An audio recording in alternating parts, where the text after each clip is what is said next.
Monday, 14th of October. Listener, so glad you could make time from your busy schedule to listen to us yattering about all the exciting things that have happened in international football. And boy, have there been some this weekend. Have there been some this weekend? Let me ask Tim Spiers, who's right here. Hey, Tim. Hey, James. They have, haven't they? Yes. All right.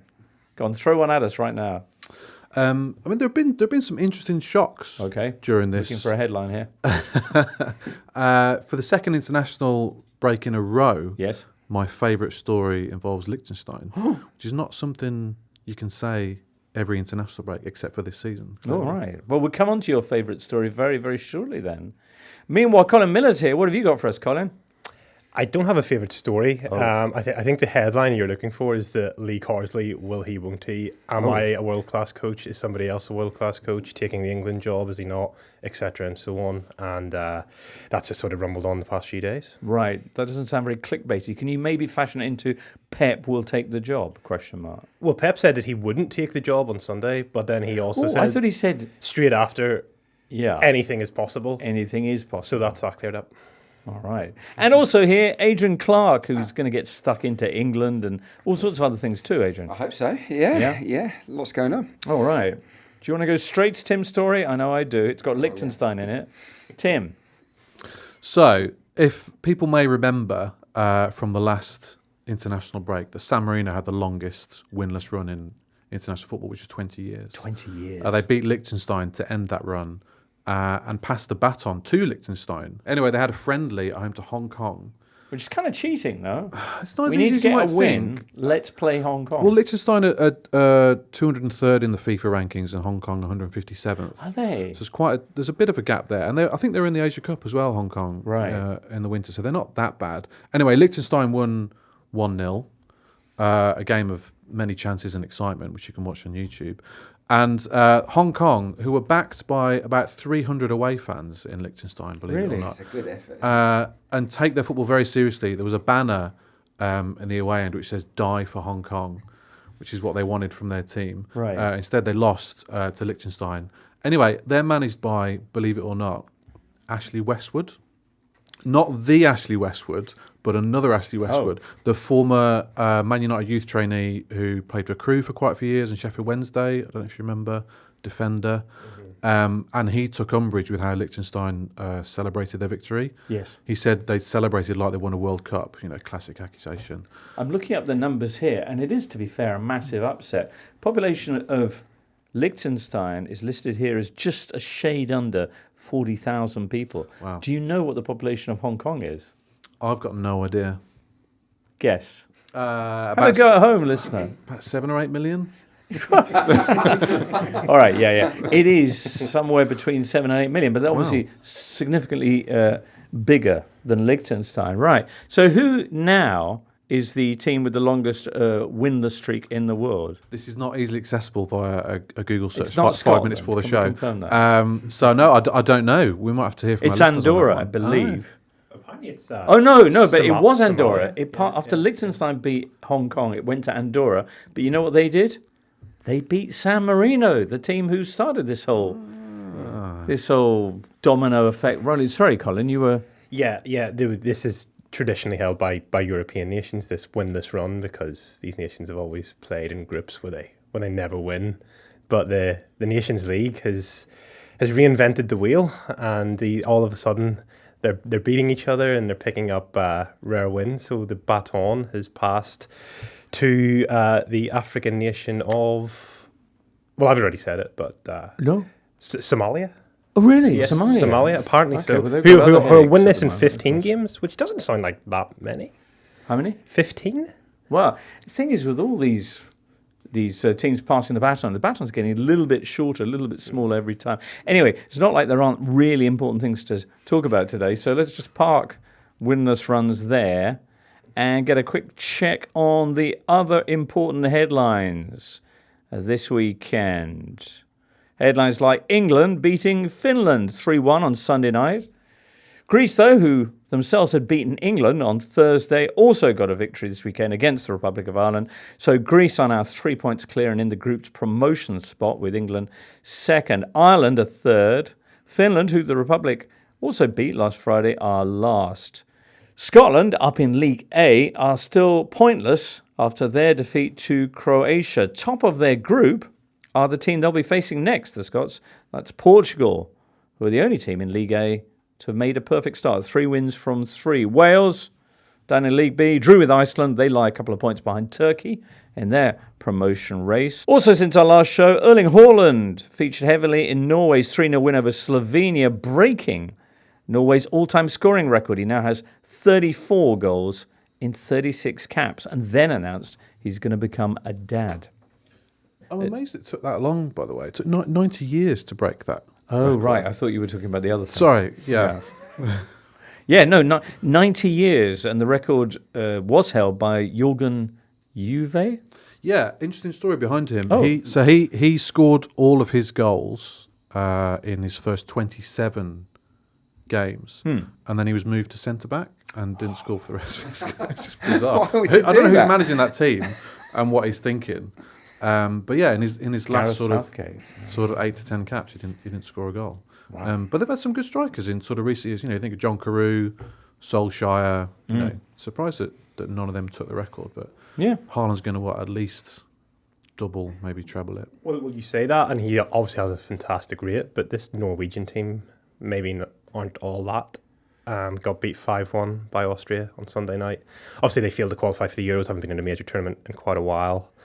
And even though they have Haaland, they have Martin Odegaard, they have quite a few quite a few really talented attacking players, but as a team, they might struggle to build on that. So, but yeah, I mean, you have a player like Haaland, and you kind of think he gets that rest every 2 years in a major tournament. Might not necessarily be a bad thing for him. Very true, very true.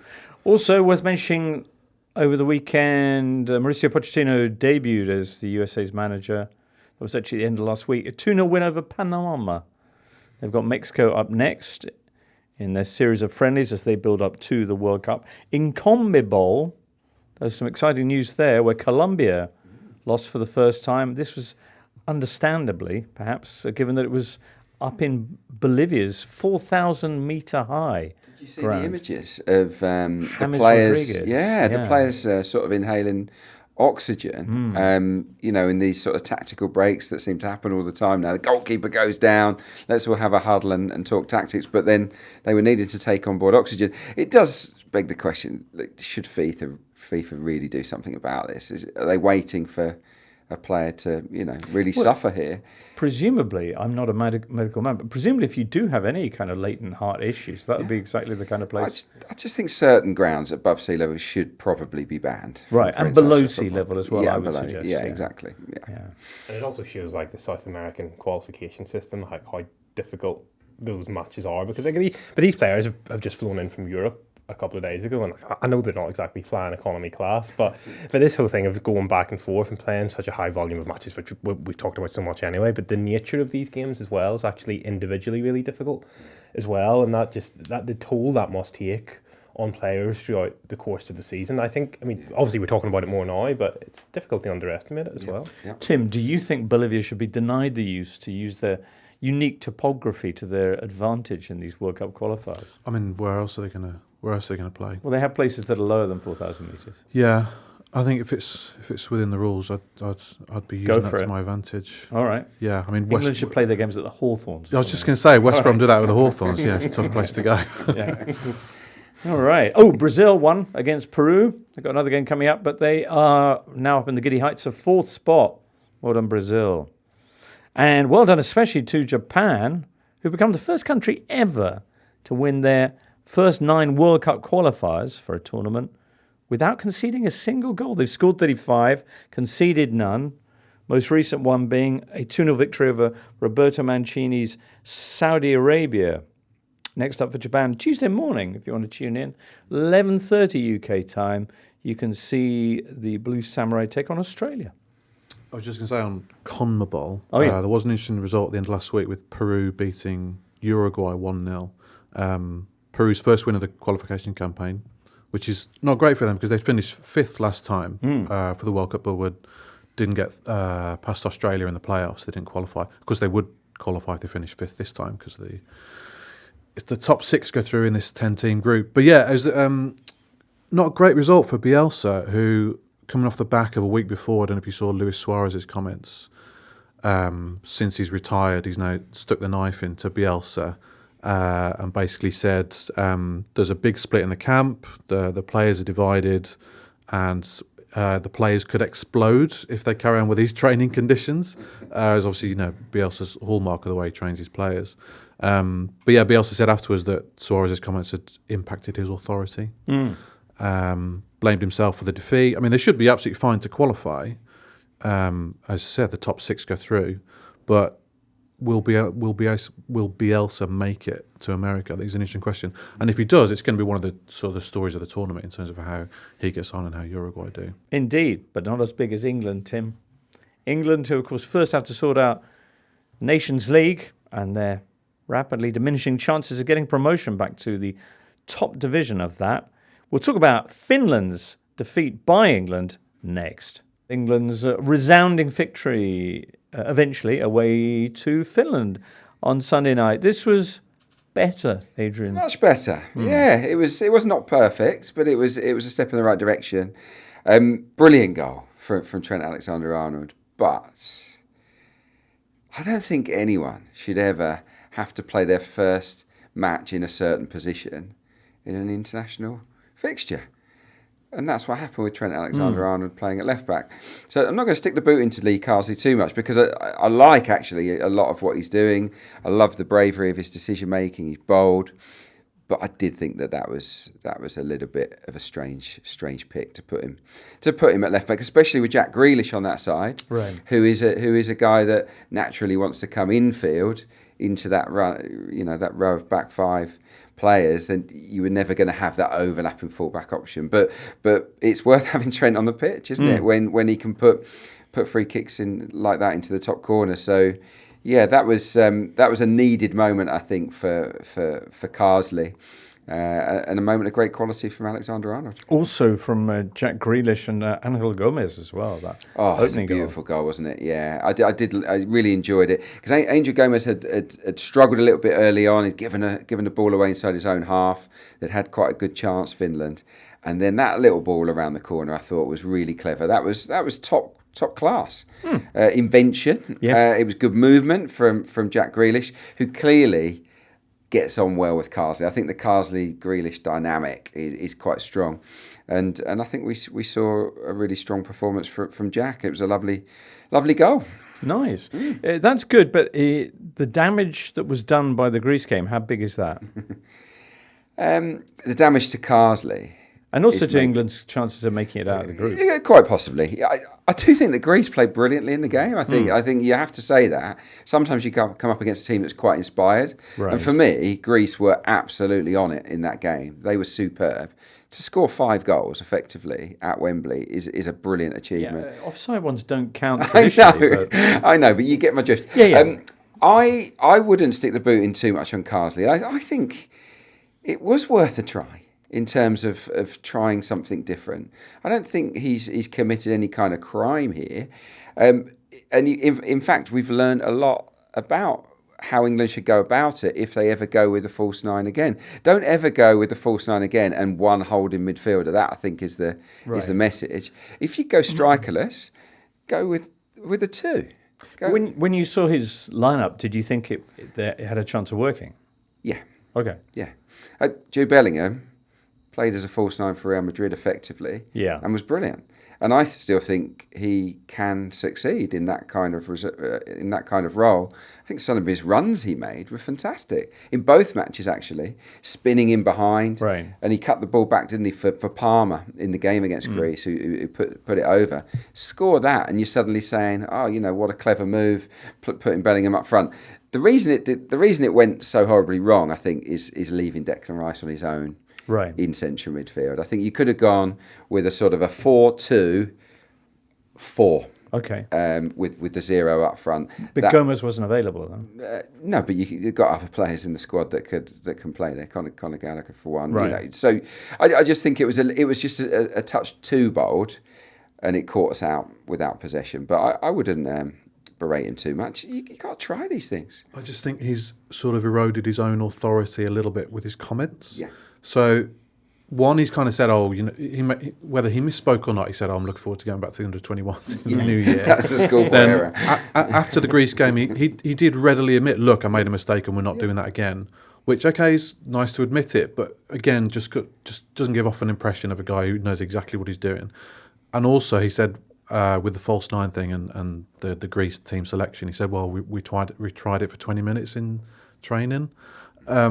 Which doesn't sound great. No. It just sounds like he's making it up on the hoof, you know. And yeah, he might have the ability to be a good England manager, you know, going forward. But his comments do not exude authority, which is going to be an issue, I think, certainly with the fans and the media, but also with the players. It's inexperience, isn't it, on his part? Do you not think?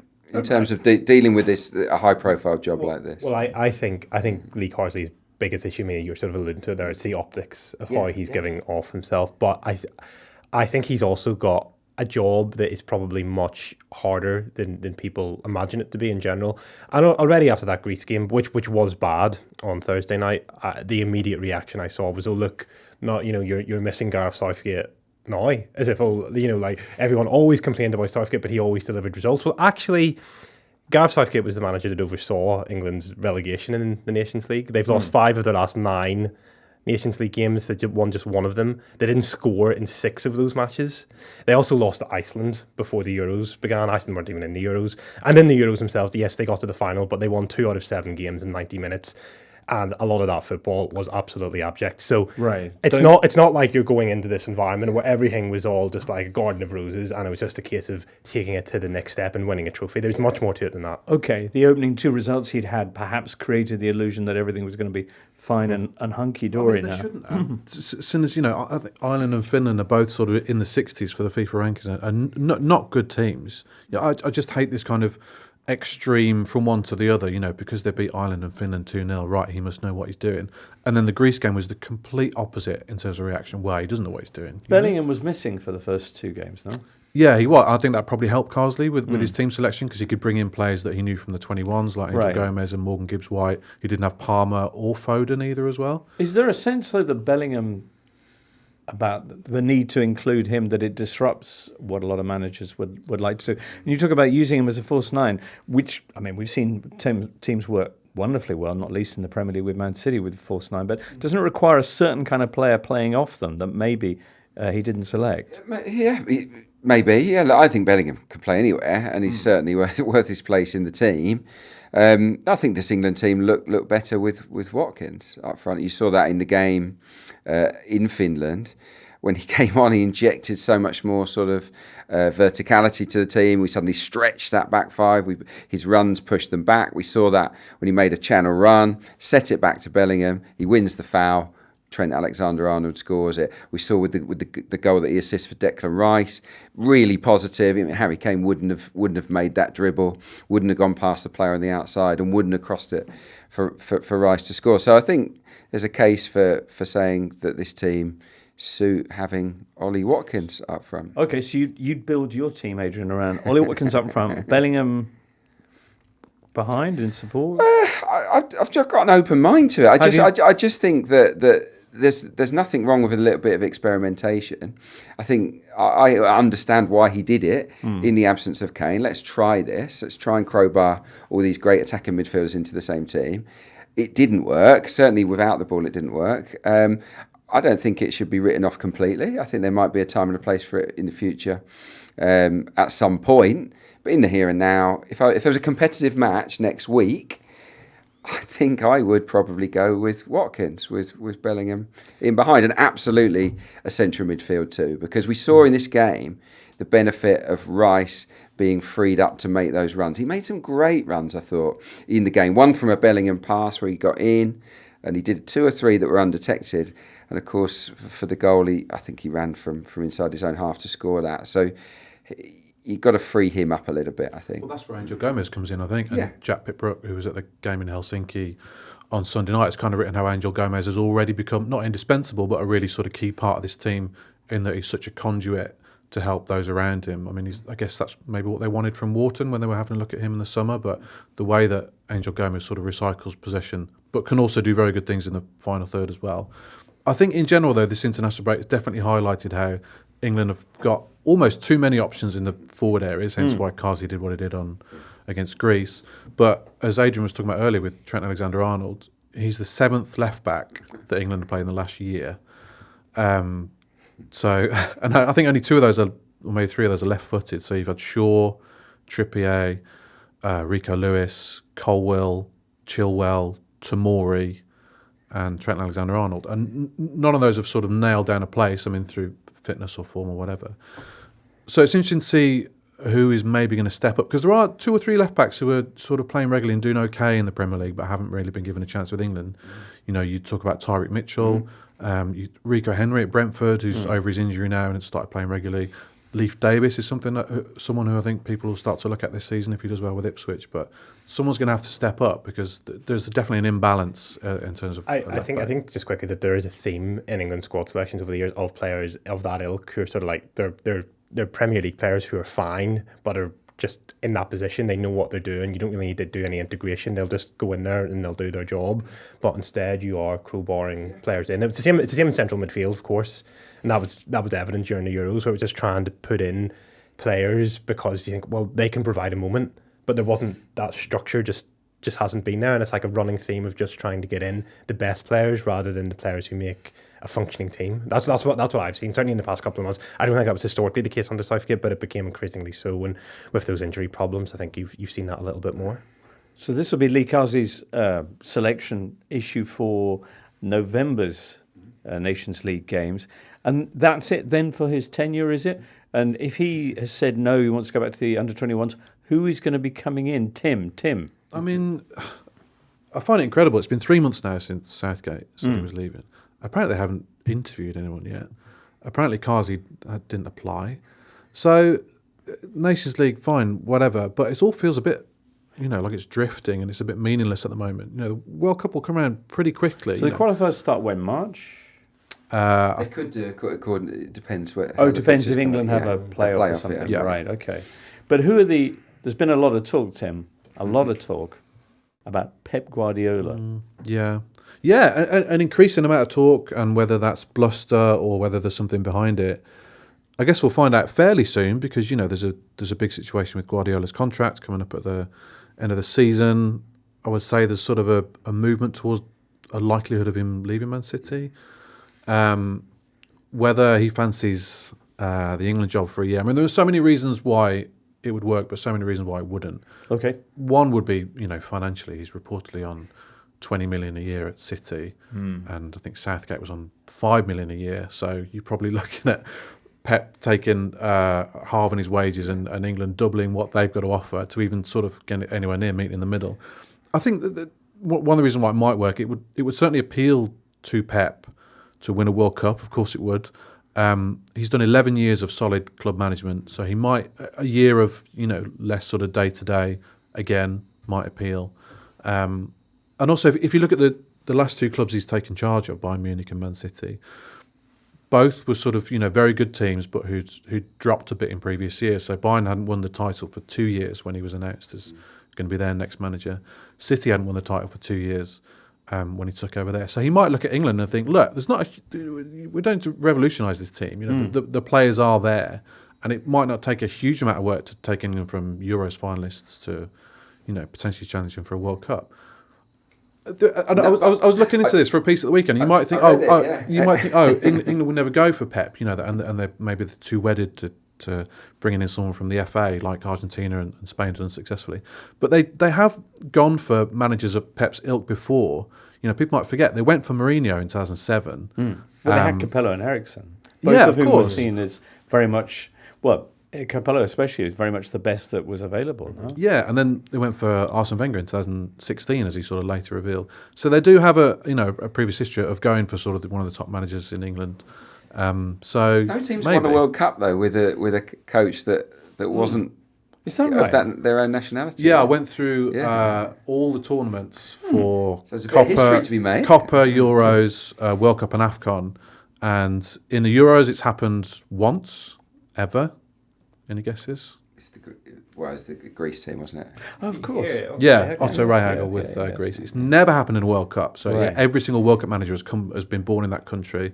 And in Copper, since it sort of changed in the 70s, It's happened twice.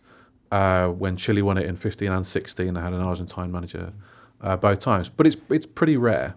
I think one of the things that might have changed the situation, certainly from how the FA look at this, is Mauricio Pochettino being appointed as a US coach, in the sense that this was probably still one of the most in-demand club managers. He could have easily gotten a very good job in club management after leaving Chelsea, but there was a lot of money obviously involved in that move, which has been widely reported.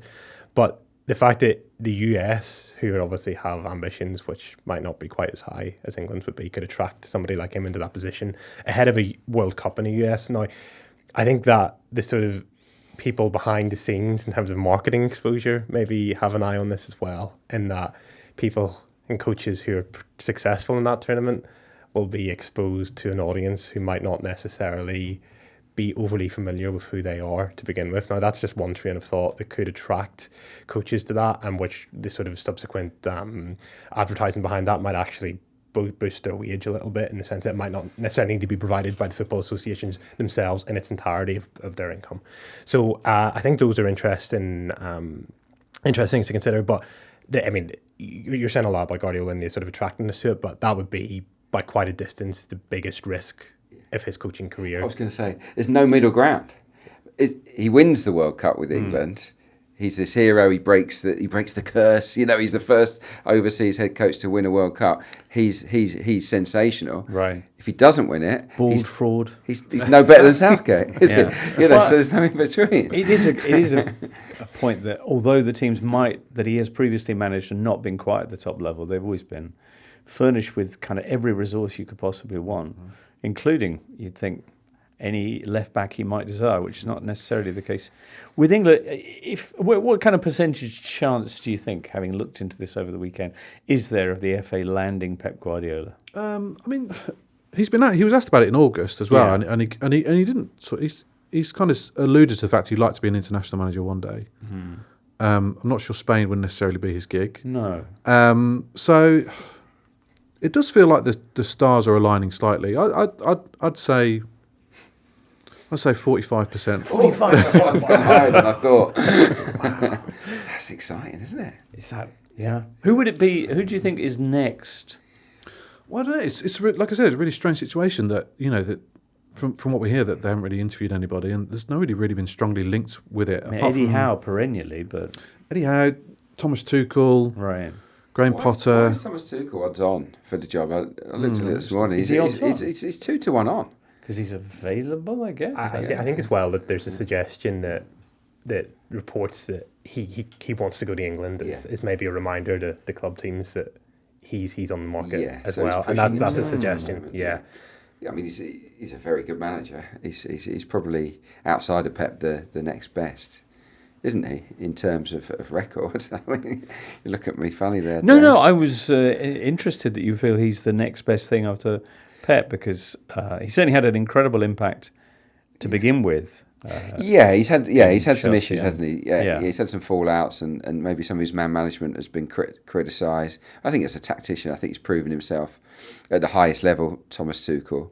And I just think any manager worth their salt would be interested in getting their hands on this England squad. Defensively, of course, there is an imbalance. We're nowhere near as strong without the ball as we are on it. But I still think there's a great appeal for any manager to take on this team and to be the one that ends this sort of trophy hoodoo. I'd hire Tuchel purely for the Daily Mail furore of a German manager in England. Will he sing the national anthem? You know, go on, Thomas. I think what's happened this week with Carsley, who refuses to give a straight answer, because that's the issue. Going back to Carsley, am I wrong here in kind of almost presuming that he doesn't want the job, but he doesn't want to say he doesn't want the job because it will derail his authority between now and the end of this Nations League campaign? I think it might be the other way around, and that he does want it, but he doesn't want to say he wants it, because I think the situation with the FA is that we talked about Pep Guardiola and his uncertainty over his future, but Eddie Howe as well is probably the candidate from a purely English point of view, where you're looking, probably ticks a lot of boxes and there is the potential that could unravel at Newcastle. I mean, that potential definitely exists. But it might not, because results have been sort of okay this season. Things could just rumble on, and the FA cannot wait forever. They just can't. I mean, there's a finite point where they're going to have to make a decision on this, and at what stage will that come? It won't come this calendar year, I don't think. But if you start then to rumble into the qualification campaign, that probably will have an impact, not just on that, not just in qualifying, but in the actual tournament itself. You want to have a period of time where they can embed themselves in the role and everything that comes with it. So yeah, because England do need quite a lot. They do need work. You know, you look at how they played in the Euros in terms of how they struggled to break teams down in those awful, boring games with like one xG total for both teams. You know, they do need an attack-minded, positive, tactically intelligent manager to get the best out of them, and that's not going to take a few weeks, is it? Wow.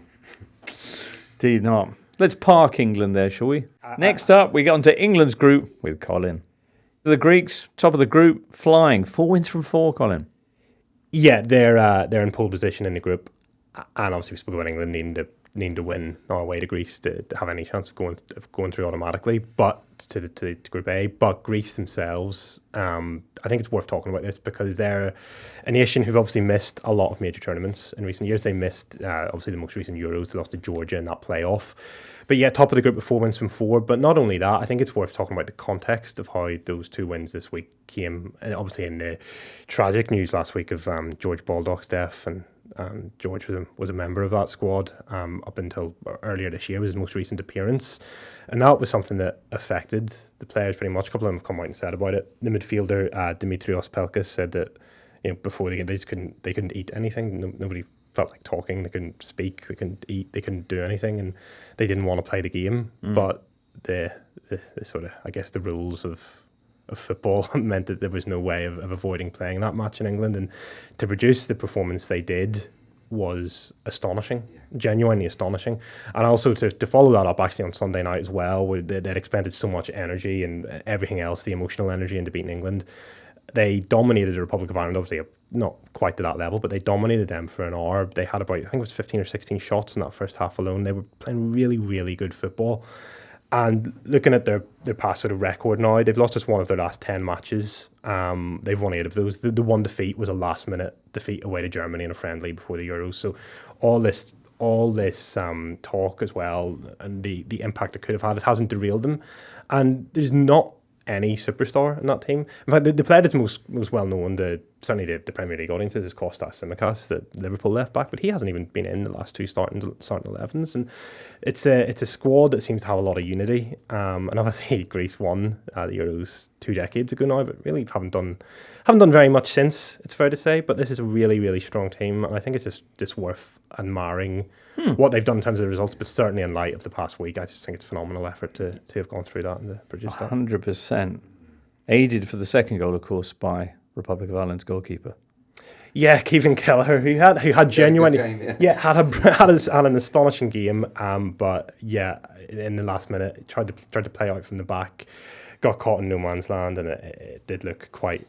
He passed it straight to who was it? Mantolas. Mantolas, yeah, who then put it away. Can I ask you, Colin, about Evan Ferguson? Because obviously he played in the game. He came off quite early. Again, I think he's been off quite early in a few of his recent starts. I was looking, I thought Evan Ferguson hasn't scored for a long time.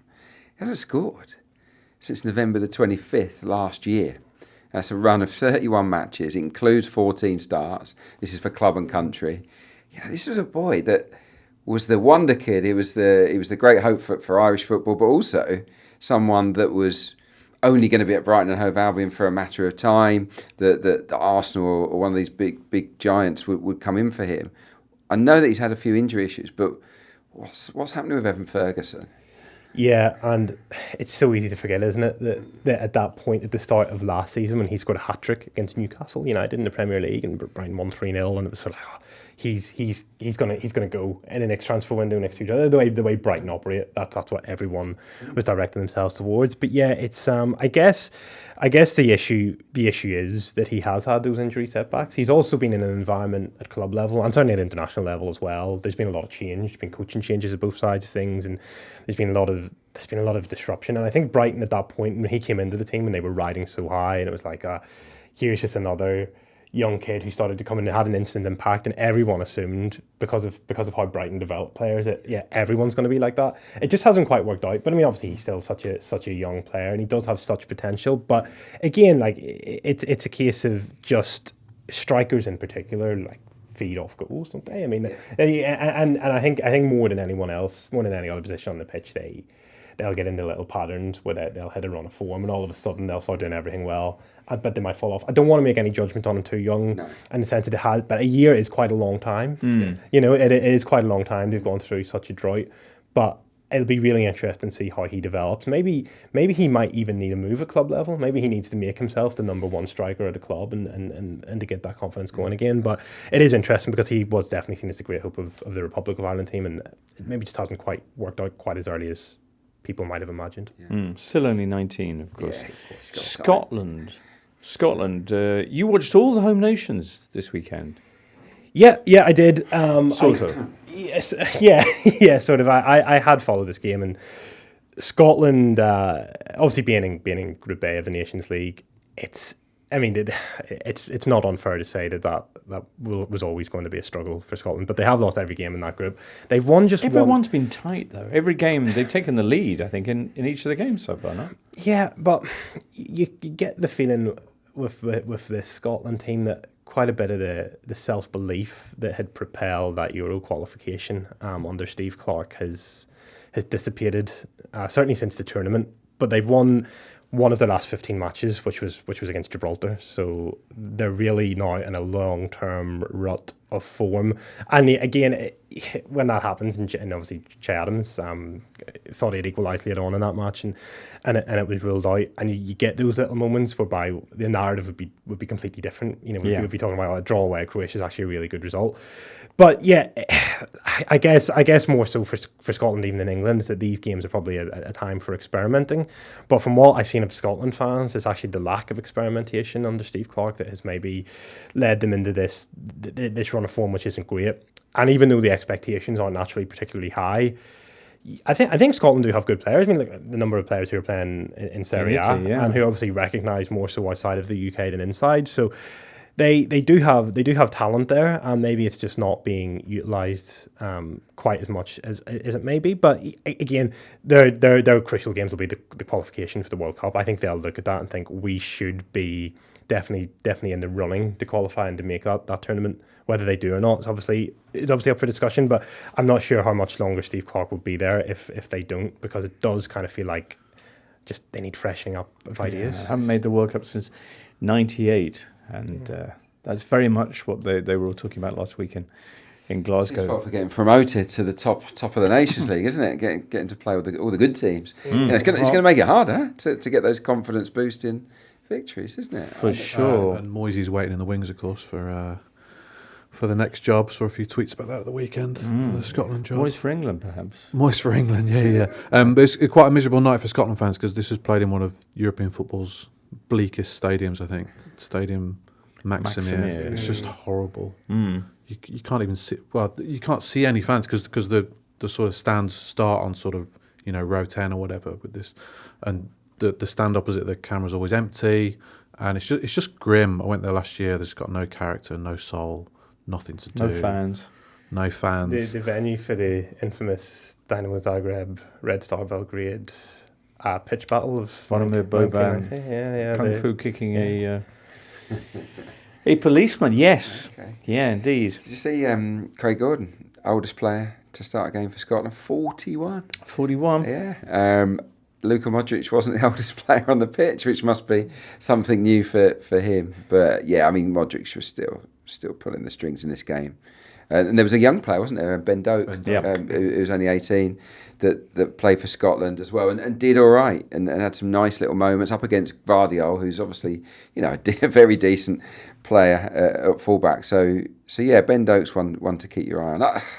I just think nights like this, you shouldn't be too critical. I think they were competitive for most of the game against Croatia, who are a very good team. So yeah, I think, and they had a lot of players missing as well. Scotland. They did. Yeah. So. Maybe Tuesday night they could be the team to end Portugal's perfect run. Let's see. Tell us about Wales, though, Colin. Wales, who are 2 points behind Turkey in their group and racing to a 2-0 lead on Friday against Iceland. It didn't end well, though. No, it didn't. It ended in a 2-2 draw, which isn't the worst result in the world. But when you go 2-0 up after half an hour, you might think you're going to hold on to that. But yeah, Craig Bellamy, is obviously the head coach of Wales now, and Craig Bellamy had been in the running for the Burnley job after Vincent Kompany.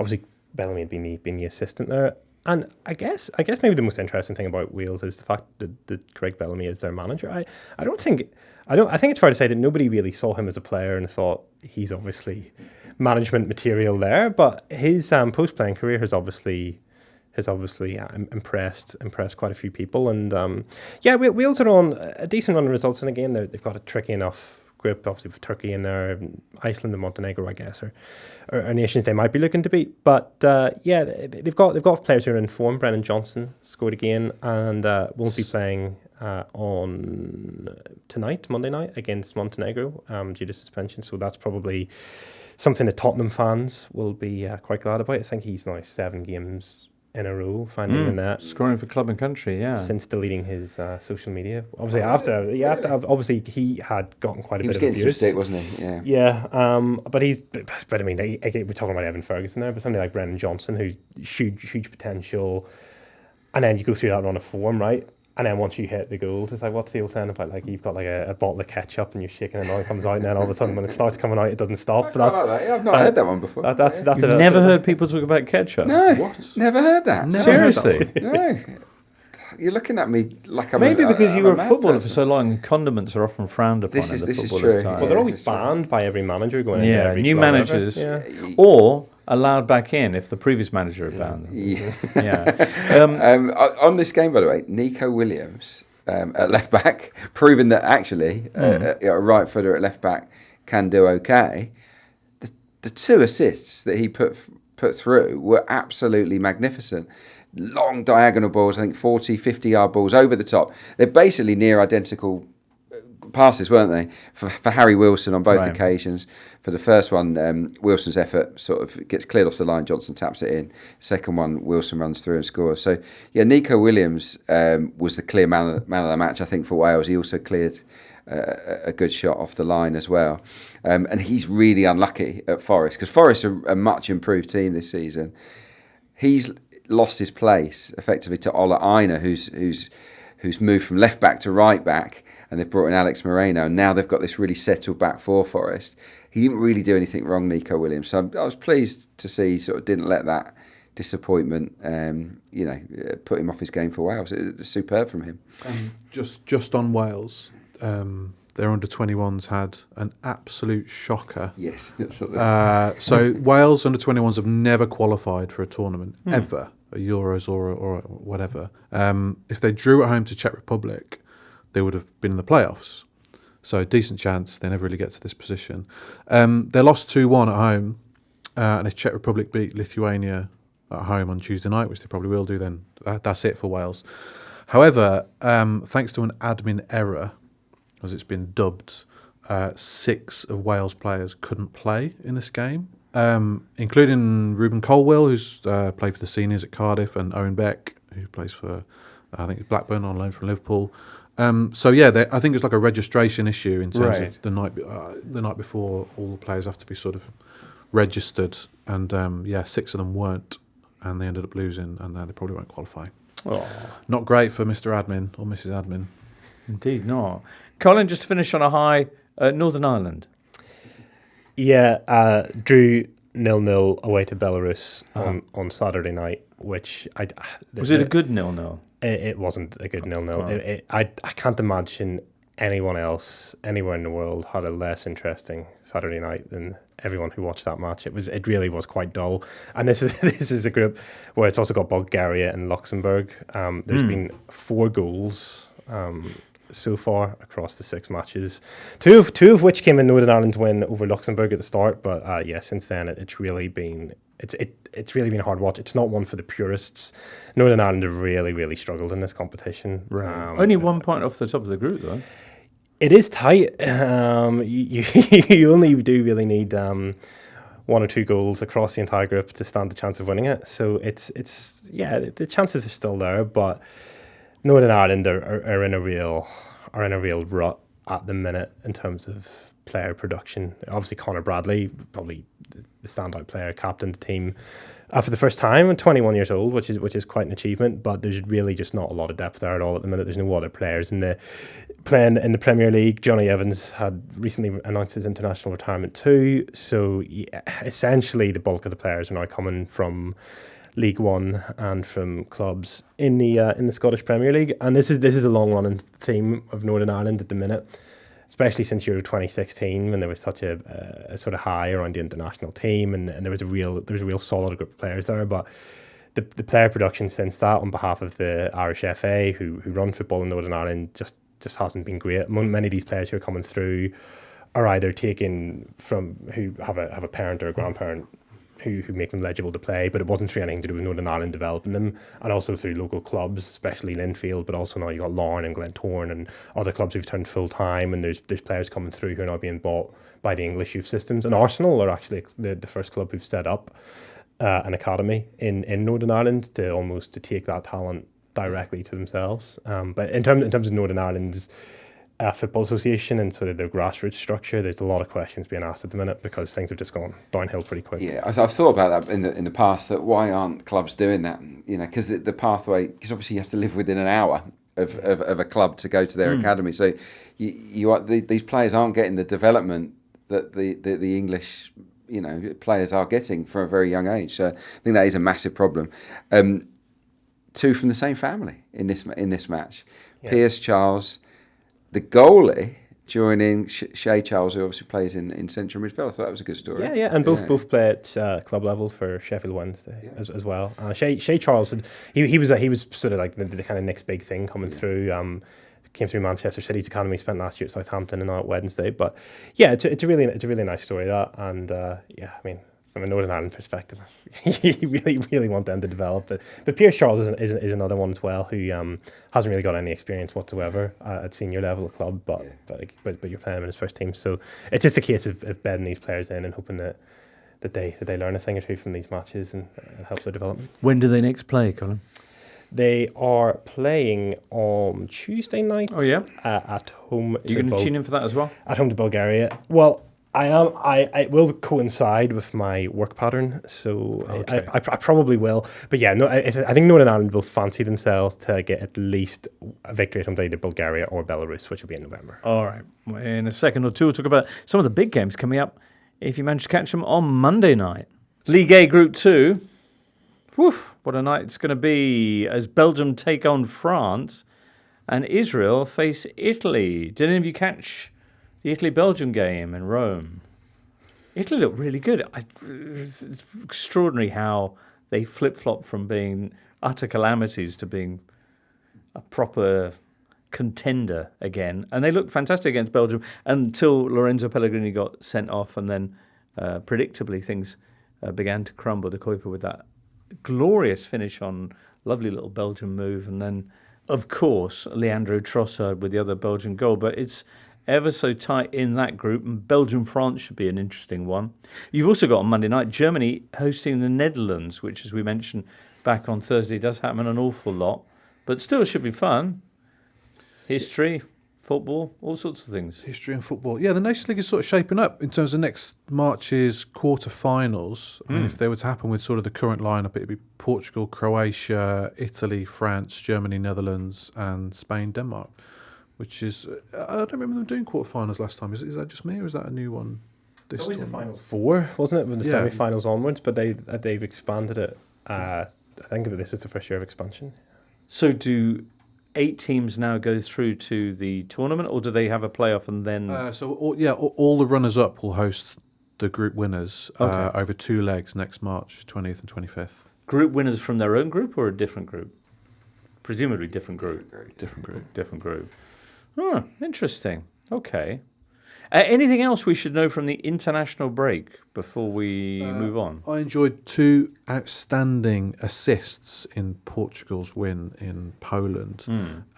First one was Ruben Neves chips the ball into the box, and Bruno Fernandes, who sort of stood 6 yards out with his back to goal and just cushions a little header onto Bernardo Silva's left foot, and he sticks a volley in the bottom corner. It's a beautiful goal.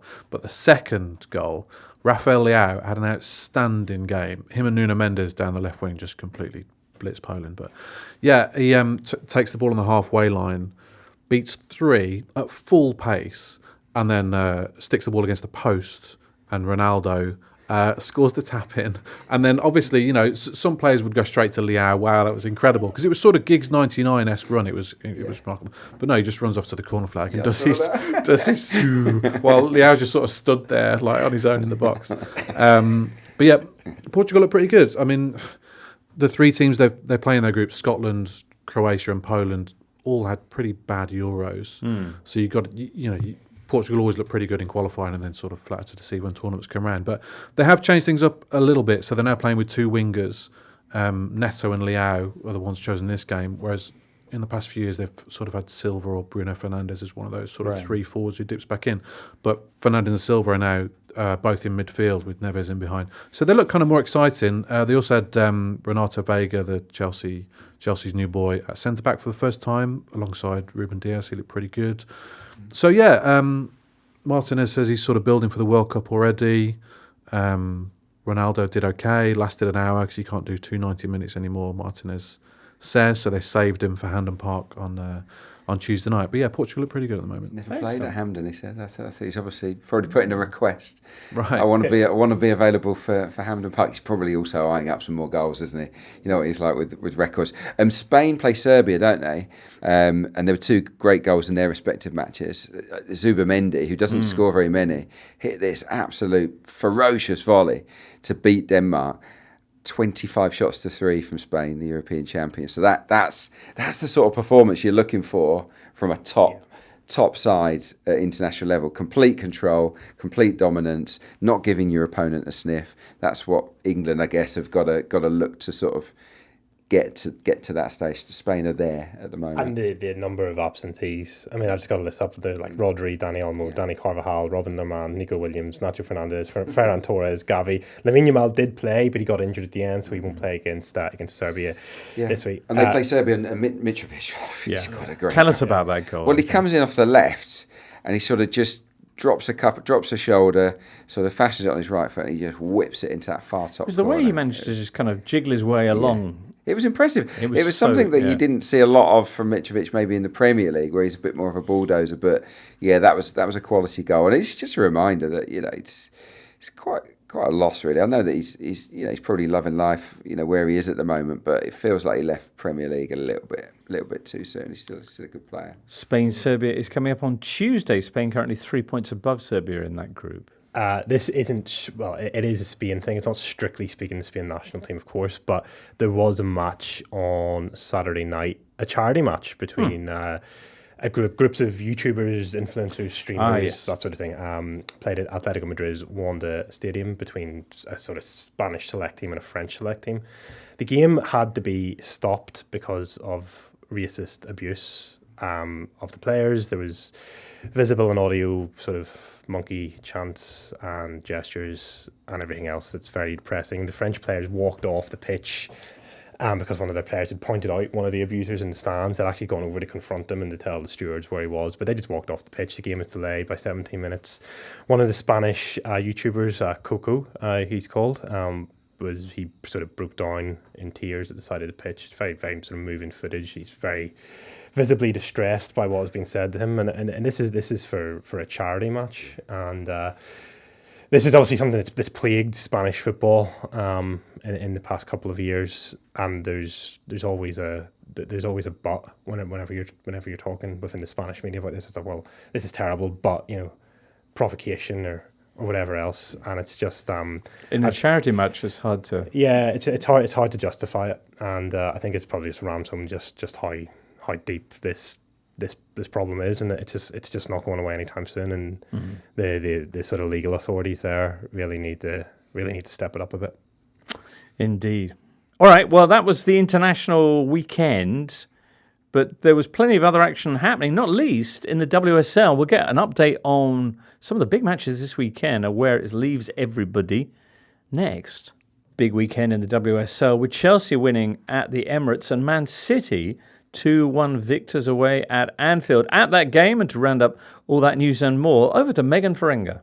It was probably one of Manchester City's best test yet in terms of their title credentials, because you have to win ugly if you're going to win a league title. And their win against Barcelona in the Champions League was beautiful. It was just full of swagger and whatnot. And then you kind of come up against Liverpool, you go a goal down, and that's kind of where, if you're going to win a title, that's where you're tested biggest, and that's where you have to prove yourself. And they did that. And I thought Liverpool were really impressive in the first half. They deservedly won a goal up through Olivia Smith, who was really wonderful in the first half. But City turned it on in the second half. Their quality shined through. But as we saw with Arsenal and Chelsea, just because you put in a good display in the second half doesn't mean you necessarily get the result. So for City to get the result, I think it was a really big sort of statement week from them in both competitions.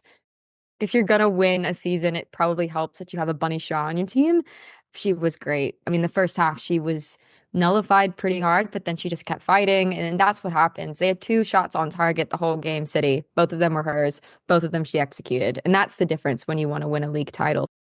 Chelsea did the thing that Manchester City actually couldn't do, which was win away at the Emirates. So that was kind of ironic. And Sonia Bombastor's team doesn't look like they're in full stride yet, and yet they have a flawless start to the season. They've won all of their games, and I think that's actually a little bit of a concern for their opponents. You know, what happens when they do finally hit their stride? The question is whether there will be a hiccup along the way. So far, there hasn't been, and to do what they did against Arsenal, I think was really impressive. But Arsenal also haven't been their best, so it's always sad to see this happen with a manager. You never really want to see a breakdown in relationship between a manager and the fan base, but it has been a long time coming. I think the breakdown in relationship between Eidevall and Vivian Miedema, and then kind of seeing the knock-on effect from that, and then the poor start. But oddly enough, if you look back to Gareth Taylor's time with Manchester City, it's not that long ago when fans were asking him to leave, and he actually deleted his social media because of the abuse that he was getting. And then he went and won a Conti Cup title with them, and now he's kind of looking at being a really good manager for them. So things change, but for Jonas Eidevall, I'm not really sure what can happen in the future. It's going to be a really interesting couple weeks for him. Oh, problems for Jonas. Adrian, I noticed that Arsenal, across the last week, the game against Bayern and the defeat to Chelsea, they've conceded 4 goals from set pieces. Do they not have access to the same set piece support network that the men get? Well, they'll have their own staff, won't they? I guess Nicolas Jover, the heralded set-piece coach for the men's team, I guess he's got his hands full. He's probably gone away, hasn't he? We're having a little break, well-deserved break. But, yeah, you do wonder whether the men's and women's teams can sort of pull resources a little bit at times. Just maybe sit down and have a chat and pass on some of the expertise that you've built up. I think that kind of crossover is something that I would imagine all women's teams would welcome. So yeah, let's see moving forwards. But yeah, that's not good, and Arsenal have not been playing well. I was at the game at Leicester, which wasn't on TV. They won that 1-0. But they were lucky to get 1-0 win there. The goalkeeper was excellent, and the football was really sluggish. What I saw there with my eyes, because I was some great seats right behind the dugout. I saw a really frustrated manager in Jonas Eidevall. He couldn't sit still.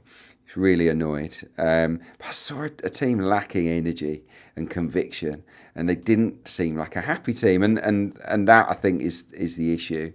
And they won't be a happy team unless they start to pick up results. So yeah, I think he might be on the edge. I don't know. I don't know what the situation is, but they look a team that are sort of not completely as one. And Megan mentioned there in that piece about the fallout with Miedemar, and of course Miedemar was a very popular player among the fan base, but more so in the dressing room. She was the hero. She was the star, but also a nice person that was very amenable and she's got a lot of friends in that dressing room. And that breakdown was very, very clear. It was a sort of, it's either me or you, and Arsenal decided to go with the onus. That leaves a lot of players there that are maybe gutted, annoyed that their friend has had to leave for a rival in the WSL, which, is something they've got to get over quickly. Lying in 6th place, Arsenal, right now.